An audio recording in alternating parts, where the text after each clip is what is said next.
I think mastering firebending presents the most problems for Aang. While it may not be as outwardly challenging or his opposite like Earth, the sheer number of moral and even basic logistical questions make it quite the headache.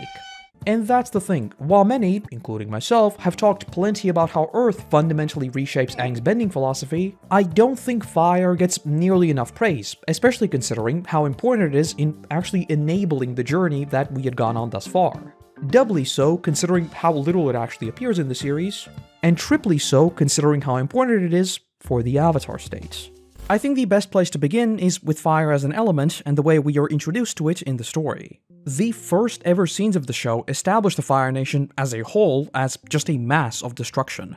They single-handedly upset the balance in the world and waged war for literal generations, and in their wake was left nothing but ash. So essentially, is just reinforcing the age-old archetype of fire and those who wield it as just pure evil. It represents chaos, unpredictable and uncontrollable destruction. It is a force of nature that man can wield, but most certainly cannot contain. It's just the purest form of indiscriminate violence that our little monkey brains have known for thousands and thousands of years, so purely on a surface level, the Fire Nation is about as vanilla of a baddie as you can get. But I say it purely on a surface level, because right from the get-go, Avatar very deliberately begins to challenge those established perceptions of the elements and what they truly represent.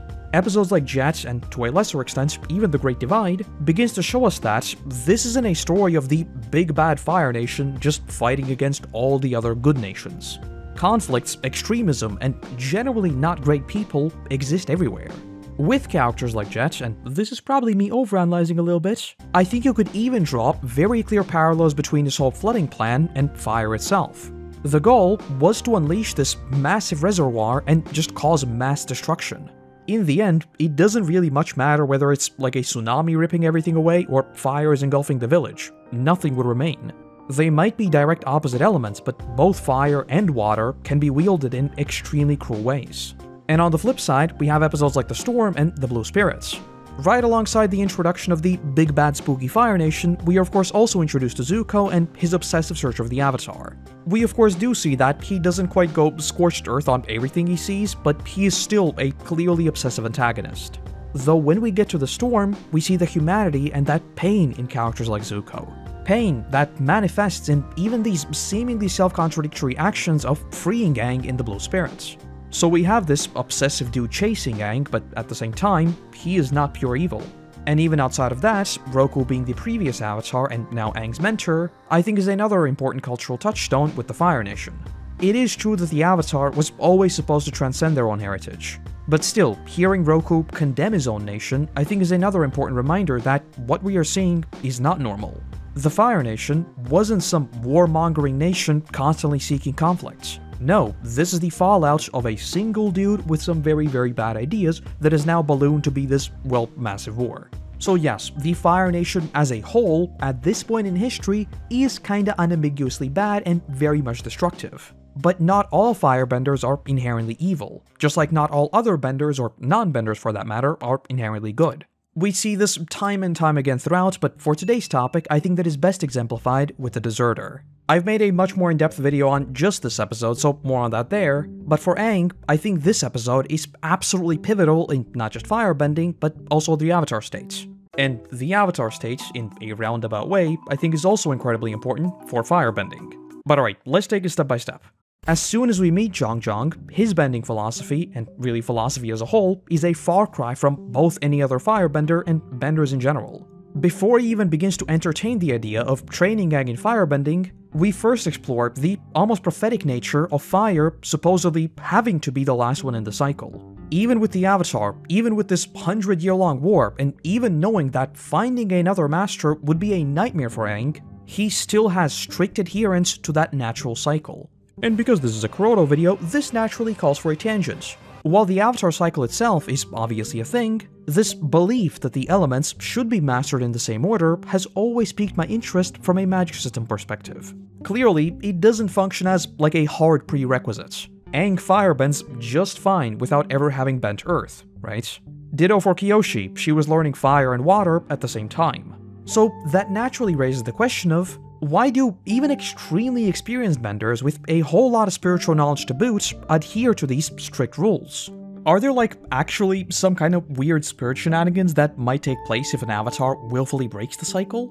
The events of this episode would almost make you believe that it does near instantly create some sort of bad outcome, so maybe? But saying that, I actually think it's a much more pragmatic reason that we actually see in this episode. At the same time, I think the sentiment of not even attempting to bend them is just this established ritual/tradition that people abide by just because it's the status quo. I don't think there's like some predetermined dark age if the avatar were to break the cycle. I think the reason why this ritual started is just because it would create this fundamentally different understanding of the bending arts as a whole. And to explore that further, we must loop back to Jeong. Just like Iroh, he stresses that firebending comes from the breath. But where he differs is how his firebending actually manifests. If with Iroh, we saw him titled the Dragon of the West, then with Jeong, you'd be forgiven for thinking that he's not even a firebender. Even when creating walls of fire that stretch across ludicrous amounts of foliage, nothing ever catches a flame. He wields fire almost as if it was water, perfectly bending around any and all surroundings and leaving all of it completely intact. And that is exemplified with the lesson he gives Aang. It's not to set even something tiny ablaze or to roar or let it literally come from the breath or anything like that. His first and most important lesson is to contain the uncontainable that is fire. He gives him the single leaf and tells him to stop it from burning. He makes Aang go against the indiscriminate destruction of fire to feel just how difficult it is to stop even something as small as a leaf from burning away. And this right here becomes the single most important lesson for Aang that just so happens to nicely coincide with his fear of the Avatar state. More on that in a bit. Aang, however, decides to just goof around. He approaches fire with the philosophy of just airbending. It's the element where you can goof around however much you want. 999 times out of 1,000, no one will get hurt. In many ways, I'd go as far as to say that air is almost as directly opposed to fire as it is to earth. The philosophy of airbending emphasizes intuition and imagination. It incentivizes liberal use of the element to get around any issues that you may be facing. Air can do that because, well, it's air. It's not going to destroy things just by touching them. But Jeong's, and really the fundamental values of firebending, are vehemently against this kind of willy-nilly bending. Fire must be contained. It can never be unleashed as this reactionary or improv technique. It will always have cascading consequences. That is precisely why Jeong's first lesson was not to bend or to create or even protect himself against fire. His lesson was to suppress it. Aang fails that and perfectly illustrates the importance of not breaking that established cycle. He hasn't ever had to actively suppress his bending, and he has never had to just stop and evaluate before reacting, because that is airbending. His entire bending philosophy is just trying things. So, without ever meaning to, he burns Katara. For brevity's sake, we'll primarily focus on Aang, for whom fire is the last element. He starts off as an airbender with the typical easygoing attitude to bending. That then instantly feeds into waterbending, where he can easily go with the groove and even surpass Katara initially. Both of those elements are based on freedom of movement and adaptability. So it's really not surprising that he has like zero difficulty whatsoever in picking up water as well. When it comes to Earth though, it fundamentally clashes with his personality and philosophy. It's simply not in an air nomad's nature to stand there and wait for a boulder to hit you. And so when it comes to Earth, Aang struggles an absolute ton.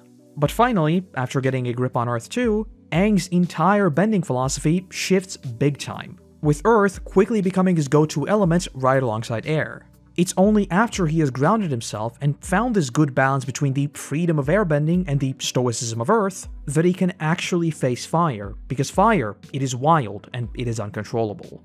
At a fundamental level, it doesn't bend to your will like air, water, or even Earth. Once unleashed, it will take on a life of its own. And on the flip side, if you look at someone like Roku, for whom air is the second element, for a firebender, air is this immediate shift in perspective that makes Roku mellow out an absolute ton. In The Reckoning of Roku, we get a pretty good look at just how explosive and feisty the Fire Nation culture can be, especially when it comes to high-status individuals and royalty. And very conveniently, because the cycle exists, it's the air nomads that immediately humble Roku before he gets to all the other elements to even further inflate his ego. Big picture-wise, fire nationals and air nomads are kinda like water and oil. Sozin was kind of annoyed that Roku was changing because of his time with the Air Nomads. Throughout the many generations of avatars, this cycle just proved to be extremely useful because an avatar, they need to be humbled.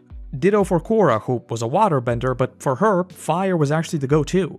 It was air that posed the absolute biggest challenge, but after learning it, she too sorta mellows out. So getting back to Aang, in Book 1 and most of 2, fire isn't earth that is just difficult to grasp. Fire terrifies him. In his current state, he cannot see beyond the all-consuming power of it and simply vows to never firebend again.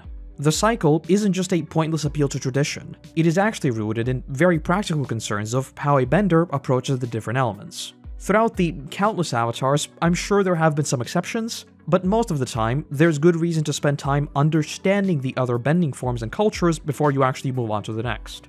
And because this is Avatar and they were writing fire all the way throughout, Aang might not firebend right up until like mid-book 3, but this fear of his own power isn't something that is just forgotten until then. No, it just manifests in a slightly different form. The Avatar state. Book 1 ends with Aang quite literally merging with a primordial being and becoming the Godzilla, and Book 2 begins with Aang starting the rumbling. So yeah, it's pretty destructive. And so both of these events would later come back to haunt him, just like burning Katara. And that's the really interesting thing with Aang specifically. As a monk, he is extremely spiritually attuned, so we never see any kind of major outburst from him with his native elements. He isn't someone like Zuko, or even Korra to an extent, who gets mad and just starts blasting. That's just not his nature. But at the same time, he is the Avatar. He can choose not to bend fire right now, but within him, there is immeasurable latent power. Power that can and will bleed out even if he might not want it to. In episodes like The Storm, we see the more subtle side of that uncontrollable rage of the Avatar state that can seep out. Even just a small flare-up in emotion causes the Avatar state to briefly kick in. But the aforementioned Godzilla and rumbling incidents are of course extremely explicit examples of that. Aang hates that side of himself, he wishes to contain it, to suppress it. Learning earthbending, I think, plays a huge role in grounding him, but even so, for most of Book 3, it's the Avatar state that largely becomes the firebending of Book 2. Aang tried it, and he failed pretty miserably. And so, even during the Day of Black Sun, Aang goes in with no Avatar states and no fire. Sure, the whole plan was hinging on the idea that he just wouldn't have to fight, but still, I think thematically it says an absolute ton about his bending philosophy at that point in time. He was an extremely adept bender, but that monk side of him was always afraid of any real offense. He can't even comprehend the power that he wields, so what if he goes overboard again? What if his friends get caught up in that? To him, there is still that airbender belief that if push comes to shove, he'll just figure out some way out of the situation, just like he always has. That's like literally the first conflict we saw in the series. He doesn't want to fight because he thinks someone else might get hurt. So he agrees to be taken and then just figures out a cheeky way out. For him, there has simply never been a true need to actually overpower his enemy. And so he goes to face Ozai with just 3 elements. Airbending philosophy teaches him to flow free like the wind, water teaches to adapt to any problem, and earth teaches to face it head on. The combination of all 3 should be more than enough, right? And well, that's the thing. It's not enough. We saw what happened in the Siege of the North, the Godzilla, and that devastating power. It was necessary. There does come a point where the only way to stop fighting is simply to win. We saw that with the Crossroads of Destiny. Aang was wielding all 3 elements, even tried popping the Avatar state, but was promptly fried. It's exactly because he never felt truly confident enough to let his true power out, to slip into the Avatar state and use it to the fullest extent. And that is where Zuko becomes the single most crucial piece. First and foremost, the literal Prince of the Fire Nation, a dude who has spent the better part of a year chasing Aang down, betraying his own family in both directions I guess, and a dozen other weird shenanigans in between, now coming to Aang, I think is a very obvious recontextualization of the Fire Nation as a whole. Yes, we've already seen that clearly not all firebenders are bad. But this is the dude whose only life goal was finding Aang, and even when he briefly considered that, hey wait, maybe we're the bad guys, he still betrayed Iroh. If he can take that obsessive pride and fury and just say no to it, well then everyone should be able to, right? And I think it's also very poetic that it happens in the Air Temple where previous fire avatars, such as Roku, would have been humbled by the Air Nomad ways of life. More on that in just a second. Then there's Zuko's scarce significance in him now becoming Aang's teacher. With a lot of stories, you'll see characters do something very bad, then grow and learn, and then you'll see them become mentors trying to ensure that others don't go down the same road. We see versions of this with both Jeong and Iroh. Both of them were Fire Nation military, and both now do everything in their power to stop this war. And to be fair, we also see Zuko accidentally burnt off, so he is also an example of that. But even more importantly, he has been on the receiving end of that painful destruction. When he says that he knows the danger of fire, he's not talking about the things he has done or seen. He is talking about what he has felt. Fire can be dangerous and wild. I need to be more careful so I don't hurt people unintentionally.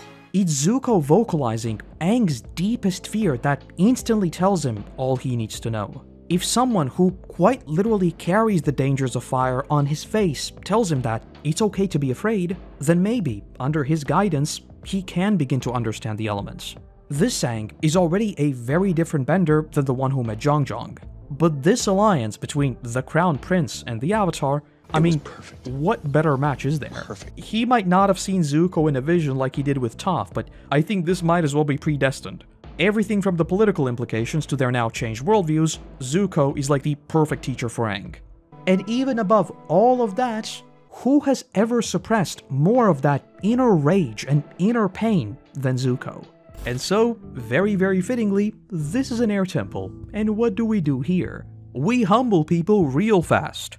And so, Zuko quickly learns that he has lost his fire and is suddenly put on the same exact footing as Aang. With Zuko's entire philosophy now shifting, he has truly internalized that lesson of stopping that fire within him. Just like with that leaf Jeong gave Aang, it threatened to consume him, to burn him up. But he stopped it, and now that fire has gone out. And so, he and Aang venture off to meet the Sun Warriors to rediscover fire all over again. Firstly, there's the Iroh connection here. We learn that Sozin began the practice of hunting dragons, promising glory, titles, and even lost ancient dragon techniques in return. But Zuko then says that the final person who supposedly slew a dragon was Iroh. Considering he was indeed a high-ranking general with a cool nickname to boot, it's really not that hard to believe. But as we soon learn, he did not in fact hunt down any dragons. He was actually the last one to visit here and tried protecting them. So just like with Jeong, we again have that angle of firebending culture isn't all about raw power and status. Just like with the other nations, there are the original benders who are not tainted by human greed. Ones capable of teaching the true fundamentals of the elements, something we've of course already seen with Toph. And while yes, Iroh has done some very bad things, he never lost sight of the importance of preserving that ancient knowledge. Numero 2, there's also the somewhat paradoxical realization that there is life within the flame. Like we talked about earlier, fire is typically used to be the big bad boogeyman, right? Durin's Bane and all that. But fire is also like one of top 5 inventions of all time, you know? Fire is in many ways life. It's light, it's warmth, it's food, it's community. It can be the harbinger of life, but it can also be a harbinger of a hellish apocalypse. It's all about perspective and how you choose to use it. But most importantly for Aang, numero 3, I think it's seeing the culture and the beauty in the flame itself that really changes the way he thinks about it. He's a monk, and for them, the preservation of history and tradition is like the single most important objective. Now, he has seen firsthand the beautiful murals depicting the ancient rituals. He has seen their ancient dances. And now, he sees this surreal, iridescent flame swirl all around him. Suddenly, all those fears wash away. How could something this beautiful, something with such a rich history, ever be considered bad? He stops pretending that fire is just this one extra thing that maybe he'll have one day. No, he realizes that the world is on fire, and he can help control that fire. And so, 36 episodes later, Aang firebends once again. This time, not fearing the flame, but respecting it. And finally, after some 15 or 20 minutes of my yapping, we get to yet another fundamental shift in Aang's bending that I think is illustrated beautifully in the first part of Sozin's comments. Cutting it real close there, by the way. The episode opens with Zuko and Aang practicing, but Zuko then tells him to roar. I said roar! Wait, that last one wasn't supposed to be there, but yeah, I think this little goofy scene is the perfect encapsulation of Aang's bending post-fire. He can easily bend more powerful flames, but he doesn't because he just feels like he doesn't need to. In this particular instance, I don't think it has anything to do with fear or even inexperience. When Zuko asks him to, yeah, he does crank up the power level a little bit, but still, it more so seems like he's just doing it to appease him and not really going all out for the sake of an exercise. But most importantly, when Zuko decides that they do in fact need some, let's call it practical combat experience, we see something very, very different from Aang. Get a grip before I blast you off this roof! Enough!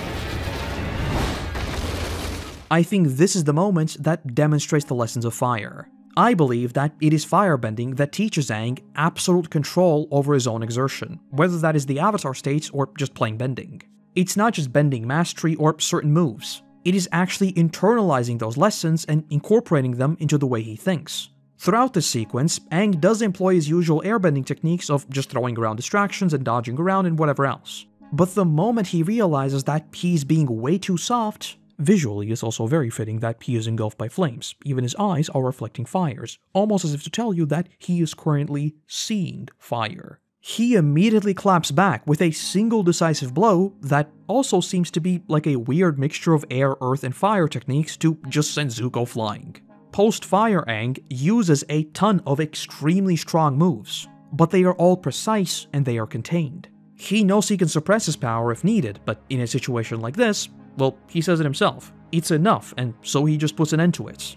His fight with Ozai is all about this balance between monstrous strength while also being reserved. The very first thing he does is simply take a deep breath. And where is fire? It's in the breath. Admittedly, he does earthbend first, but that too is extremely precise, but also devastatingly powerful. And then he uses a firebending technique that is very, very reminiscent of the dancing dragon to actually finish it off. It's not exactly the same dance, people have done like extensive analysis of this over the years, but because this is Aang, my personal headcanon is indeed that it is supposed to be like a variation of that same dance. I think it's just very poetic that Aang uses those traditional, untainted techniques to now bring down this extremely corrupt power fantasy villain who wants to be like the Phoenix Lord. Like, what even is that? It's not even firebending anymore. Imagine you could be a dragon, or you could be a phoenix. Let's be honest here, dragons are much more cool. Yeah, a phoenix like regrows from the ashes, but skill issue, don't die. You're not gonna have to regrow from the ashes, just be a dragon. And another neat little coincidence we see here is Ozai doing the same roar, which, juiced up by the comet, is certainly something. But I think for Aang, it's basically a vibe check to gauge Ozai's strength. And so after seeing that, once their blasting begins, the sheer mass of Aang's bending is ridiculous. He allows himself to channel the full power of the comet with very little hesitation, because he knows it's necessary. And looping back to what I said about the Avatar state, working as that same source of fear as fire, when he ultimately pops the Avatar state, I think that evolution becomes crystal clear. The first thing he does is roars, and this time not just from his hands and mouth, from his legs too. He fully embraces that millennia of experience, that impossible latent power, and bends it to his will and his will only. This Aang in the Avatar state is the likes of which we not only hadn't seen before, we hadn't seen like even 10% of this. But even in this terrifying, monstrous state, he is in complete control. Every single move, every single deflection, all of it is purposeful. Nothing relies on pure, raw, overwhelming strength as we've seen before with like Fong and Zuko. He doesn't do some overwhelming massive technique to just blow Ozai away. No, he faces his techniques head on and then blasts himself. Not once does his bending falter, he never slows down. When he locks in, he keeps going after Ozai with everything because he knows how much he can push and he knows how much Ozai can take. Even airbending becomes so destructive that it blows away entire pillars. But again, this Aang has conquered fire, and he is in control. He never allows that flame to consume him. So as he roars for one final time, now channeling all four elements into the whirly boy to one-shot Ozai, he pulls back. Just like Jeong taught him in the very first lesson, the fact that the leaf is already ignited doesn't mean it has to burn. He can contain it, and he can stop it. And so, that's exactly what he does. He goes against the nature of that all-consuming flame and that burning hatred. I view firebending as the thing that essentially tells Aang, you've learned all of these techniques, this is how destructive they can be, now go use them knowing their limits. He has conquered his fear of fire and the Avatar state, and he has conquered the blind and reckless rage of both. Unfortunately, after Aang actually learns firebending, there's only like a handful of episodes left. So that big payoff moment is really explosive and it just ends right there. But this trend is also continued in the comics where Aang easily pulls out the Avatar state whenever needed. Before he learned fire, all of these super reactionary safety techniques were just that, reactionary emergency methods. But after Earth, and especially fire, they all become progressively more powerful tools at his disposal. I think him only momentarily popping the Avatar state to set out the fires is like the epitome of that. He can wield that immeasurable power without ever succumbing to it like we've seen before. Earth made him extremely resilient and much more stoic. He's the thing that allows him to just wait and meticulously deconstruct Ozai's final Hail Mary. But I also think if you take away the firebender mindset, the final Avatar state, it would crumble. I think it should be obvious with the overall themes of Aang's story, but it's only all of those things being used in conjunction that allow for him to truly transcend any kind of singular bending form. We see that with a seismic sense, we see that with many of his mixed stances, and we see that in this final battle. True firebending is the thing that looks at all of his knowledge thus far and then says, take a deep breath, and if you really need to, roar with all your might. And that's the video. I think it's about time that I finally get to making the big Sozin's comment video, but I also really want to go back to book 2 for a few more episodes. I guess only time will tell what I eventually land on, because it seems like with every passing month, there is more and more Avatar stuff that is promised. Like, now we have a AAA video game, we have a fully animated series, we have the movie coming out, we have the Netflix version. Oh my god, there is so much stuff coming. I think I need to do like a video on every single episode to get ready for what comes next. But anyway, all that said, the merch store along with my second channel where I talk about all the Avatar news is linked in the description. And with that, I want to say a massive thank you to our current patrons and YouTube members who allow me to produce even more of these for you all. And let's also give a warm welcome to the newest members of the team: Michael or Michael Carsey, I'm not sure, Brandon Alberg, J. O'Bara, Donald B, and Lacry Mosai. I saw a tweet that's now living in my head rent-free. It was like, oh, YouTubers always say they butchered the pronunciation, just throw it in TTS. I don't want to use TTS. Anyway, without you, there'd be a whole lot less of my rambling, so seriously, thank you. Other than that, I want to say thank you very much for watching. I hope you have a great day, and hopefully, I'll see you in the next one. Bye-bye.